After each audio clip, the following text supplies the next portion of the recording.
चंद्रकांत पाटील ज्या आरक्षणाबाबत बोलतायत त्या आरक्षणाची आमची मागणीच नाही. आम्हाला ओबीसीतून सरसकट आरक्षण हवंय. चंद्रकांत पाटील सरकारच्या मनातलं बोललेत. चंद्रकांत पाटील असतील तर नक्कीच 51 वर्ष आरक्षणाला लागतील. ते आरक्षण देणार आहेत तर आम्ही पण घेणार आहोत. मराठ्यांना ओबीसीतून आरक्षण दिल्याशिवाय तुमची सुटका नाही. आंदोलन गांभीर्यानं घ्या. 3 तारखेला अंतरवाली सराटी येथे मुंबईतील मराठा समाजाची बैठक घेणार आहोत. सर्वांनी या बैठकीला यावं. चालू वर्षात समाजाला कमावलं, काहीही गमावलं नाही. सरकार पावला पावलावर बदलत असल्यानं आम्ही मुंबईला चाललोय. एकही मराठ्याने घरी थांबू नये. मराठ्यांच्या पोरींनी अभ्यास आणि शेतीकाम करून 31st साजरा करावा. आम्ही कुठं ती मागणी करतो? आमची ती मागणीच नाही.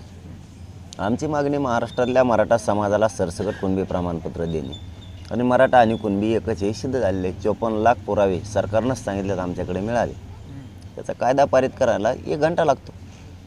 डाटा गोळा करायला मागासले पणा सिद्ध करायला आम्ही ते आरक्षण कोर्टात वरचं मागितलेलंच नाही. ते 50% वर जातं. मी पहिल्यापासूनच बोलतो त्या विषयावर. ते 50% वर जातं, ते टिकणार नाही आहे. आणि त्यांनी जे त्यांच्या मनात आहे ते बरोबर बोलून दाखवलं आहे सरकारच्या, की त्याला वेळ लागणार आहे.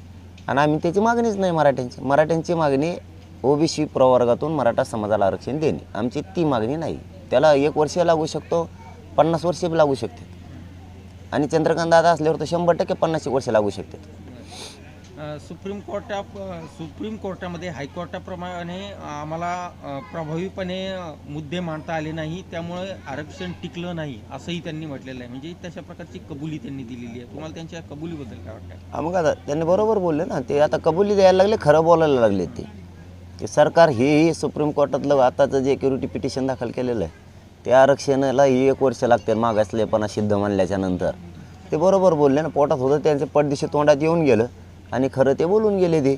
पण ती मागणी मराठीची नाहीच. मराठ्यांची मागणी ओबीसीतून मराठा समाजाला सरसकट आरक्षण देणे आणि त्याच मागणीवर आम्ही ठाम आहेत. आम्ही मागंही सांगितलं होतं ते आरक्षण टिकणार आहे का नाही. त्यामुळं आम्हाला त्याच्यात पुन्हा पाडे तेच वाचावं लागते. त्यापेक्षा मराठा आणि कुणबी एक हे त्याचे पुरावे सापडले, ते सिद्ध झालेले. महाराष्ट्रातल्या सरसकट मराठ्यांना ओबीसीतून आरक्षण द्या ही मागणी, त्याच्यावर आम्ही आजही ठाम आहेत. त्यासाठीच तर आम्ही 20 जानेवारीला मुंबईला चाललो ना. मराठी याचमुळेच घरी झोपणार नाहीत मराठी आता, की हे असे पावलावर बदलत आहेत. 4 दिवस लागते आणि वर्ष म्हणूनच तर आता हे शेवटचं लढाई खेळायला, ही लढाई जिंकायला मराठी मुंबईत चाललेत. आणि मराठ्याला आणखीन माझं विनंती ते आपल्याला घरी नाही राहायचं, कोणाला मुंबईकडे जायचं आहे, आपल्याला आरक्षण घ्यायचं आहे, मिळवायचं आहे आणि ते आणायचं आहे सुद्धा येताना. तुम्ही विशेष अधिवेशनाची मागणी केली होती. त्यांचं असं म्हणणं आहे की मराठा मागास असल्याचा अहवाल आल्याशिवाय विशेष अधिवेशन बोलवता येणार नाही. आम्ही अधिवेशन मागितलेच नाही. आम्ही सांगितलं होतं जे अधिवेशन सुरू आहे त्याचीच वेळ वाढवा. आपलं 24 डिसेंबरचा शब्द होता की तुम्हाला मागं पुढं होऊ शकतं, त्यापेक्षा तुम्ही हेच अधिवेशनाची वेळ वाढवा. त्यांनी वाढवली. विशेष अधिवेशन आम्ही बोलवलंच नाही. आम्हाला गरज बी नाही ना विशेष अधिवेशनाची. आमची मागणी ओबीसीतून आरक्षण आणि त्याच्यासाठी विशेष अधिवेशनाची आवश्यकता नाही. मराठा आरक्षण दिंडीबाबत सरकार विशेष पद्धतीने मॉनिटर करत आहे. आंदोलन करणे हा अधिकार आहे, पण ती शांततेत व्हावी असा सरकारचा प्रयत्न आहे. आणि आमचा काय प्रयत्न आहे? मग शांततेत होणे ना. तुम्ही आंदोलनात आलेत नाही का? तुम्हाला काय माहिती आहे? म्हणा शांततेत आहे का कसं आहे का? त्यांना काय माहिती कसं आहे काय? शांततेतच आहे. आमरण उपोषणापेक्षा देशात दुसरं काही शांततेत राहिलं सांगा म्हणा एखादा, आणखी ते करतो. मग आता 31st आहे आज आणि देशभरामध्ये हा 31st साजरा केला जाणार आहे. महाराष्ट्रामध्ये मराठा समाजाच्या तरुणांनी 31st कसं साजरा करावं असं तुमची इच्छा आहे आणि कोणत्या पद्धतीने साजरा करावा असं तुमचं म्हणणं आहे? पोरांनी अभ्यास करावा, शेतात कामाला जावं, काम करणार आहे.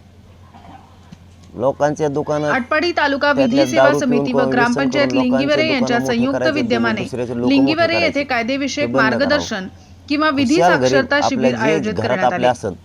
विधी सेवा समिती मार्फत ॲडव्होकेट सचिन सातपुते व आटपाडी पंचायत समितीचे विस्तार अधिकारी संतोष कदम यांनी उपस्थित ग्रामस्थांना मार्गदर्शन केले. लिंगीवरे ग्रामपंचायत परिसरातील सभामंडपात आयोजन करण्यात आलेल्या या कार्यक्रमाला माजी जिल्हा परिषद सदस्य जनार्दन झिंबल, आटपाडी न्यायालयातील सलमान शेख, सरपंच सौ सुमन झिंबल, माजी सरपंच आगतराव खांडेकर, ग्रामपंचायत सदस्य सागर खताळ, सुभाष झिंबल, संजीव कुमार यादव, दादासाहेब मधने, मारुती खटके, मधुकर खताळ, विलास बिडगर, कवर मोठं रावसाहेब करतात जिंबल, त्यांना. महादेव आपण सूर्यवंशी, बाळासाहेब आपले पैसे बनसोडे, उडवायचे आणि वैभव त्यांना मोठं सूर्यवंशी, करायचं. बस. पैगंबर शेख, हे बस गणेश झालं. भोकरे आदी मान्यवर व ग्रामस्थ आता जरा उपस्थित होते. आपल्या कुटुंबाकडं, ग्रामसेवक जयंत खंडागळे, आपल्या कर्मचारी समाजाकडं, पोपट घोडके आपल्या यांनी जातीकडं कार्यक्रमाचे लक्ष ठेवणं आपलं कर्तव्य. नाही हात लावायचा कोणी, त्याला नाही व्यसन करायचं. त्याने काय होतं, ते एक दिवशी तर काही नाव आणते ते परदेशातले लोक, कुठं 30% आमकेन तमकेन मध्ये एक कोणचं का नाव होतं, ते नाव आणायचं आणि आपण करायचं.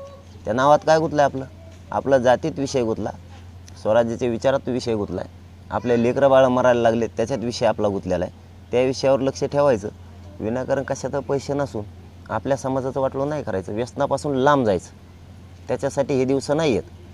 हे दिवस कामं करायसाठी निवडा ना. त्याने 30% जर काय प्यायला निवडलं असलं, आपण कामं करायला निवडा. गिरीश महाजन असं म्हणाले, आरक्षण देणारच आहोत, थोडा वेळ लागेल, परंतु जरांगे पाटील यांचे आभारही मानतो की त्यांनी आम्हाला 2 वेळेस वेळ वाढवून दिला. वेळ वाढूनच दिला. हा 2 वेळेस दिला ना, मागचा 100% दिला. आणि ते देणार आहेत तर मग आम्ही बी घेणार आहेत. मग आम्ही काय लढत आहेत मराठी, कशाला सुट्टी नाही. आमच्या इथं शेकड्यानं पोरांच्या आत्महत्या झाल्या का, मराठा रस्त्यावर आला आहे पुरा, इथं सुट्टी नाही. मराठ्यांना आरक्षण ओबीसीतून मिळून दिल्याशिवाय सुट्टी नाही. तुम्हाला 20 जानेवारीपर्यंत एकदा अंतरवालीतून पाऊल सोडलं, तुम्हाला आरक्षणच दे नाही. तुम्हाला दिसेल तुम्ही आरक्षण बी कसे देत नाही. ते बहाणेबाजी बोलणं, निष्ठून जायचे शब्द हे वापरायचेच नाही. आणि सहज आंदोलनाला घ्यायचं नाही, गांभीर्याने घ्यायचं. मुंबईतल्या मराठा समाजाची तुम्ही या ठिकाणी बैठक घेणार आहात, कधी घेणार आहात, कशी असणार आहे बैठक? 3 तारखेला त्यांना आमंत्रित केलं आहे, सगळ्या मुंबईकर मराठ्यांना. आणि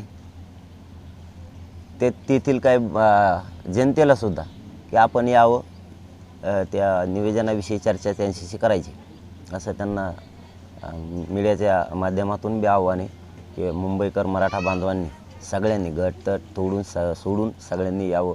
असतील नसतील आम्हाला माहीत नाही, परंतु आपण सगळ्यांनी यावं, कारण समाज खूप संख्येनं तिकडे येणार. नाही गमीलं काही नाही, कळेल काय गमाला आहेच काय माझं, गमाला गमीत फिमीत काही नसतो मी. कमीला फक्त माझा मराठा समाज एका ताकदीने एकत्र झाला, हे मात्र आपण आयुष्यात कमीलं. त्याच्यापेक्षा मोठा आनंद आपल्याला काय नाही. नवीन वर्षाचा तुमचा संकल्प काय असणार आहे? नवीन वर्षात तसलं काही नसतं माझ्या डोक्यात. मग रोजच चांगला दिवस आहे, मी कण लढत असतो. नवीन आलं जुनं आलं काय मी कण चालतो. लोक आमुष्यात दिवशी काही करत नाही, मला आमुष्यान फामुष्यान काही कळत नाही, कण चालत असतो. नवीन जुनं काय आमचे पाडे तेच आहेत पहिल्यापासून. आमचं नवीन वर्ष आरक्षण मिळेल त्याशिवाय भाऊ देश बघणार पुरा.